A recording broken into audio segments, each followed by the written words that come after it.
কালকে দেখলাম মিথিলা আপুর জামাই আসছে, সোনিয়া আক্তার, রিমা আপুর ভাই আসছে। আসসালামু আলাইকুম। আসলে হাজব্যান্ড 11 মাস কেন, 1 মাস পরে আসলো। যাদের মধ্যে সম্পর্ক ভালো তারা খুশি। অনেকেই নিয়ে দেখলাম এ নিয়ে আলোচনা সমালোচনা করতেছেন। আসলে আলোচনা সমালোচনা যারা করতেছেন তারা নিজেরা ওদের ভিডিও দেখেন। আরে ভাই, এত সমালোচনা করে ওদের ভিডিও দেখা বন্ধ করে দেন, তাইলে তার ভাইরাল হয় না, তাইলে তার ওরা করে না।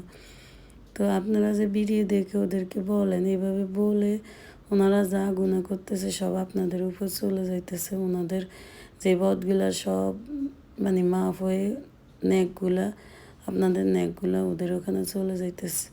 তো এগুলো করা ঠিক না। ইসলাম এগুলো কখনোই সাপোর্ট করে না। ইসলাম সবসময় বলছে যে ইসলামের দাওয়াত দাও।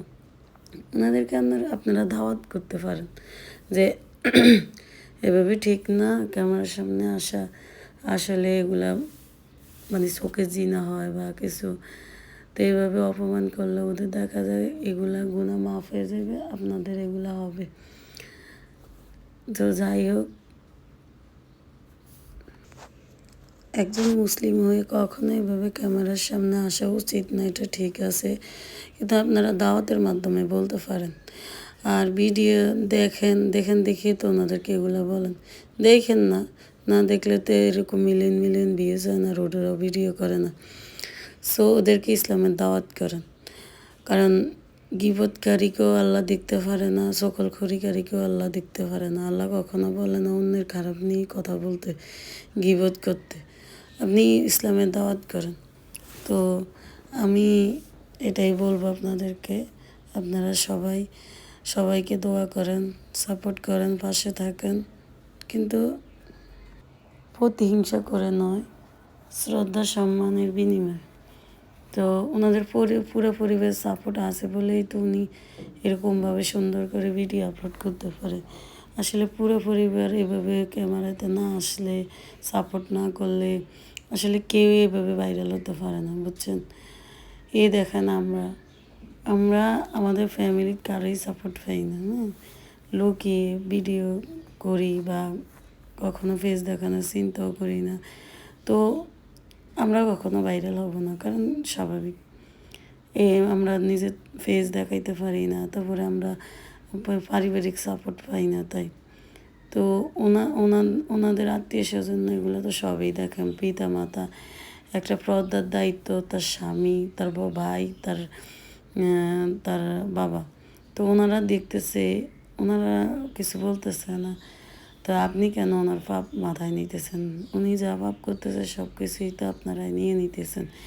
তো এগুলো করবেন না, ওনাকে ইসলামের দাওয়াত দেবেন। বোন, যদি আপনি আমার ভিডিও দেখে থাকেন, আমি শুধু এতটুকুই বলবো, সবার ভাগ্য হয় না নবীর রোজা যাওয়ার, আর সবার ভাগ্য হয় না ইসলামের আইন নিয়ম কানুন চলার। তো জানি সবারই ভুল ত্রুটি আছে, সবারই গুনাহ আছে, কিন্তু চেষ্টা করবেন নিজেকে লুকিয়ে আড়াল করে, যেখানে আপনার মনে করেন হারাম কাজ থেকে বিরত থাকবেন। নিজেদের পেজ দেখান, অনেকেই বাজে মন্তব্য করে, এইভাবে আপনার মনে করেন চোখের জিনা হয় অনেকের, এগুলো ঠিক না। আমি আপনাকে একটাই বলবো, ইসলামের দাওয়াত দিব, পর্দা করেন, পর্দার সহিত ভিডিও করা যায়। কি আর বলবো আপনাকে, আপনি আমার থেকেও অনেক ভালো বুঝেন, অনেক ভালো জ্ঞানী আপনি। যাক, সব কিছু যেভাবে সুন্দর করে গুছিয়ে বলেন, গুছিয়ে করেন, সুন্দরভাবে জীবন সাজান, ঠিক তদ্রূপ ইসলামটাকে সুন্দরভাবে গুছিয়ে নিলে মনে করেন আপনার ইহকাল এবং পরকাল দুটোই শান্তি। সবারই ভুল ত্রুটি আছে, সবাই ভুল করে, এটাই স্বাভাবিক। আপনি যে ভুলের ঊর্ধ্বে এটা কিচ্ছু না, আমি যে ভুলের ঊর্ধ্বে এটাও কিছু না। তো এইভাবে ভিডিও না বানিয়ে পর্দার সহিত ভিডিও করতে পারেন, যেহেতু আপনার শখ। কিন্তু মৃত্যুর পরে তো আপনি চলে যাবেন, আপনার এই ভিডিওগুলো থেকে যাবে। এতে আপনার যত মানুষ আপনার চেহারা দেখবে, আপনার কবরে আযাব যাবে। তো কেউ অপমান করবেন না, ইসলামের দাওয়াত করবেন। ইসলাম নিয়ে